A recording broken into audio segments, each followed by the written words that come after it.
silence through the night. What a thrill. I'm searching and I'll melt into you. What a fear in my heart, but you're so supreme. I give my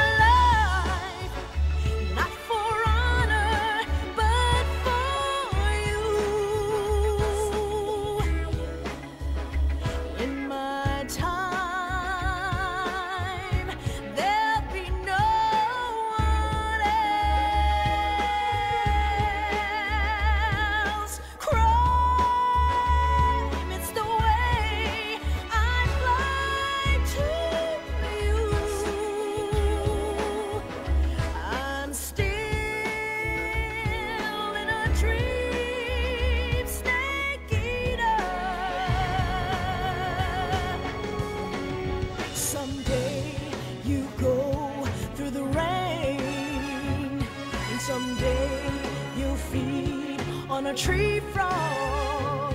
It's ordeal, the trial to survive.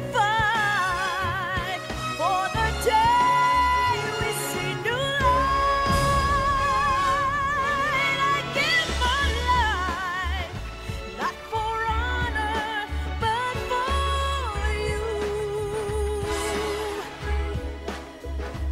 In my time,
currently flying over the Arctic Ocean, altitude 30,000 feet, approaching Soviet airspace.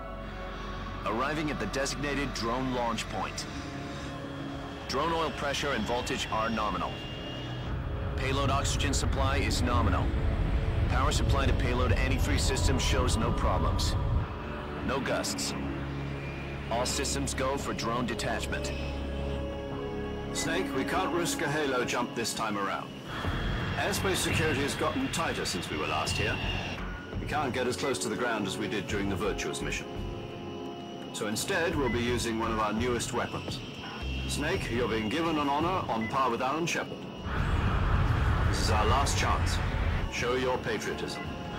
If you fail, you'll be back in a hospital bed again, waiting for the firing squad.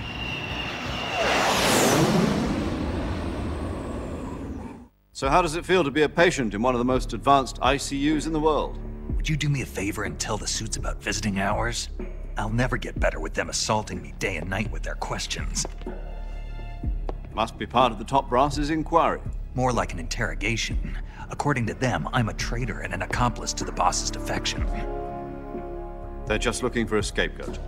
Does that mean they're after you, too?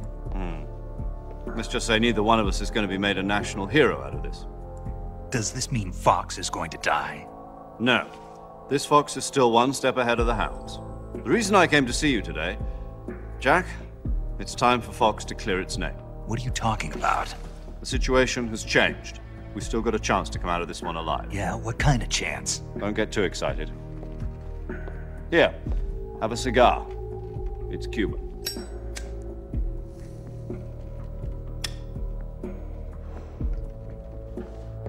This morning, I had a meeting with the CIA. They decided when they're going to execute us? No. Something even bigger. Yesterday, the White House received an unexpected call. President Johnson? Yes, I hear you, Mr. Chairman. It was a hotline call from Khrushchev to President Johnson. From the head of the Soviet Union? That's right. A few days ago, one of our country's main design bureaus, OKB 754, was destroyed in a nuclear explosion. At about the same time, our anti-aircraft radar picked up a signature that appeared to come from one of your military aircraft. Does any of this sound familiar to you? In retaliation, I have placed our armed forces on secondary alert. Depending on your response, I may be left with no choice but to order the military to maximum alert and unleash Armageddon. With the help of your predecessor, I was able to survive the Cuban incident. But my power is not as great as it once was. If I am to survive this crisis, I must have your full cooperation. I should have contacted you myself. Did you know that one of our soldiers defected to your country a week ago? No. So you haven't heard then. The man who arranged the defection was a GRU colonel by the name of Yevgeny Borosovich Volgin. Volgin, of the Brezhnev faction. Go on. Who is the soldier? Her name is the Boss. She's a living legend. During World War II, she was the one who led us to victory in that war. In Russia, you know her as Voyevoda. You mean the Boss? The mother of your special forces? Yes, that's the one. And she took 2 miniature nuclear shells along with her. The Boss took 2 miniature nuclear shells. I'm afraid so. I believe they were a gift for her new hosts. The Davy Crockett Atomic Battle Group delivery system was completed 2 years ago. But serious problems were found with the launcher's range and precision. Although they were mass-produced, they've never been deployed in battle. But Sokolov's research facility was completely wiped out. The whole area is polluted. I can only offer you my deepest condolences over this terrible tragedy.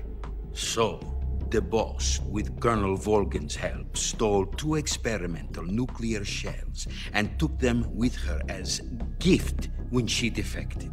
Then, shortly thereafter, Sokolov's design lab, a top-secret military research facility, was destroyed by one of these weapons. Am I right so far? Yes, that's correct. And the American government denies any involvement in the affair. Is that right as well? That's correct. We were not involved in any way. Then what was a U.S. military aircraft doing on our radar screen? It was clearly in violation of our airspace. And yet you say it was not acting under your orders. That's correct. You expect me to believe that this was all the work of a single soldier? I don't know what else to tell you. The army insists that this is all a ploy on your part. I've said it once and I'll say it again. Our government had nothing to do with it. And I would like dearly to believe you. However, I'm afraid my power over the military has weakened since the Cuban incident. I will need some kind of proof that this was not the action of the American government.